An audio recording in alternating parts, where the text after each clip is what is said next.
Yeah, I would say I'm mentally stronger. I feel more in control of myself. Mm. Is that important in your life to feel this kind of control where this feeling that you've actually got some semblance, some control of how you feel in life? Yeah, it's huge. It's everything. Mm. It's especially at a point where I can't control so much of what happens around me. I Mm. can control at least some things about me. I can control the way I approach things, the way I mentally talk to myself. Mm. That has a big impact on like the next 12 hours of my life, right? Mm. Being able to do something difficult and know I can do it and Mm. get through it, that has a big impact on the next 24 hours, the next week. Mm. Um, it has a huge impact.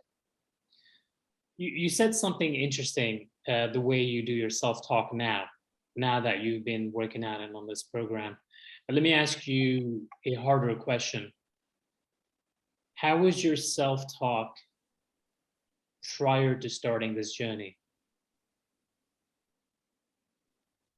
Um, I wouldn't say it was overly negative, but I would say it wasn't me realizing my potential, if that makes sense. Mm. I think I was underestimating a lot of myself. Mm. And now I don't do that really. I see what I can do. Mm. And I see often that I can do more than what I think. Mm. And I'm not as hard on myself in a way. Mm. Um, I'm able to push myself, but I'm not going to beat myself up for it because I know that getting stronger takes time. Mm. And so it kind of ripples into other areas in my life where I become a little bit more patient if I'm doing something new or if I'm in a new situation. Um, I give myself a little bit of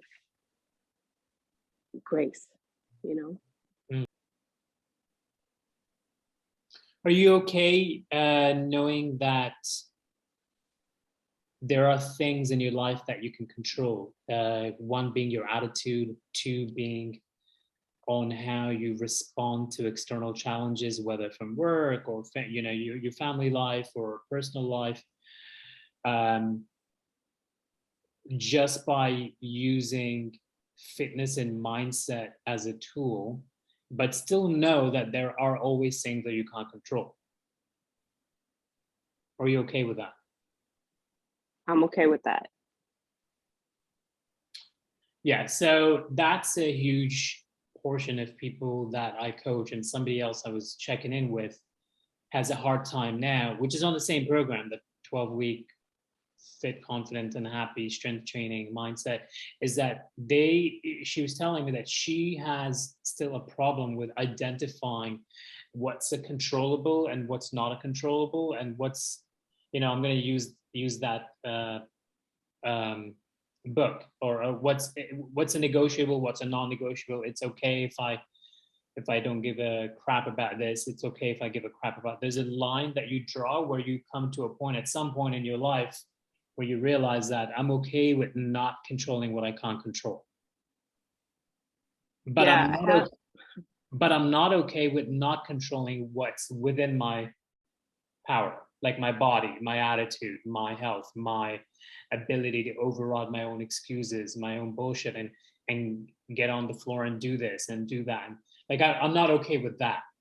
You know what I mean? Yeah, I think that's exactly it. I'm not okay with that, but I know that there's a line where things are going to happen. And as long as I try my best, for me, it's like more of a process of how do I approach that situation where I know maybe I can't control the output. Mm. Did I try my, did I approach it in the best way I could?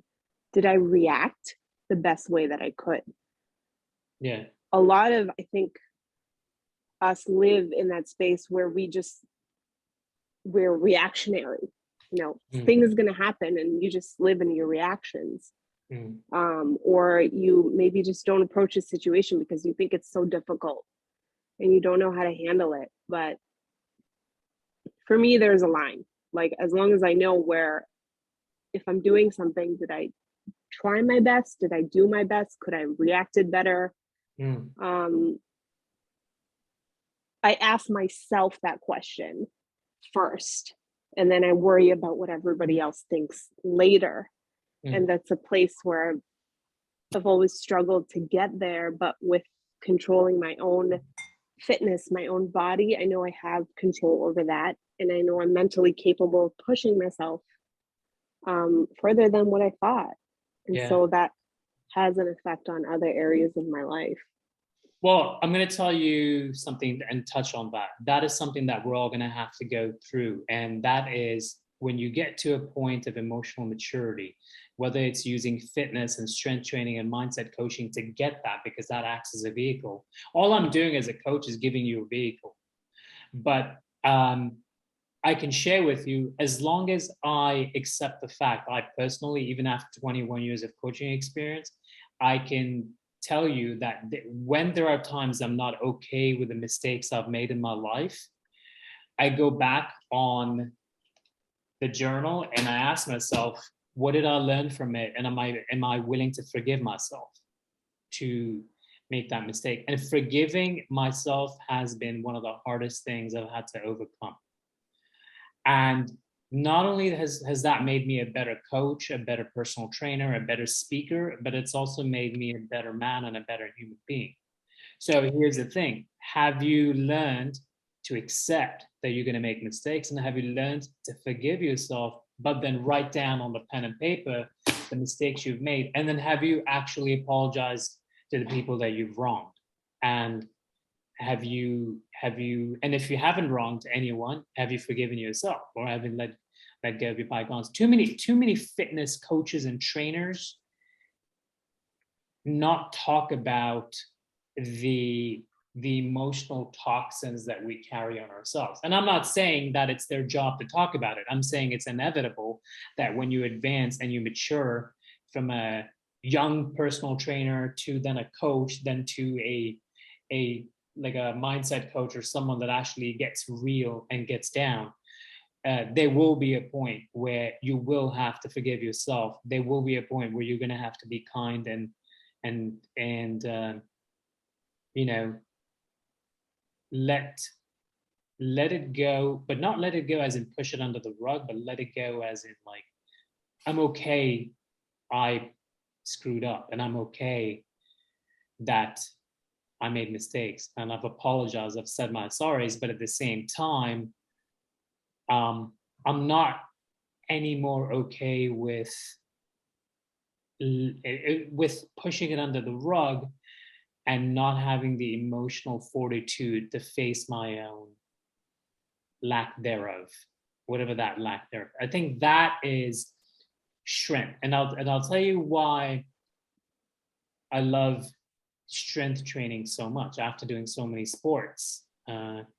Is when you do strength training, you are literally trying to become physically, in mind and in body, on task, on hand, a stronger version of yourself. You're literally like, that's your mind and body focused on that one last push-up that you're no longer able to do physically, but your attitude and your ambition is trying to lead you to do that last one.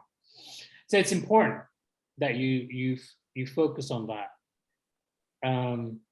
Yeah, you It want to. reminds me of something I heard before. Um, and this is actually the reason why I love strength training too, is because sometimes you can't get through the mind. You have to get through the mind through the body. Hmm. And Yeah. it's kind of like, it's rewiring your brain. It's rewiring your thinking. It has that effect of like, physical strength must be translating into something in the mind to make some circuits stronger. You use the state of your body to turn your mood. You use your physiology to shift into a better mental state, a more powerful mental state.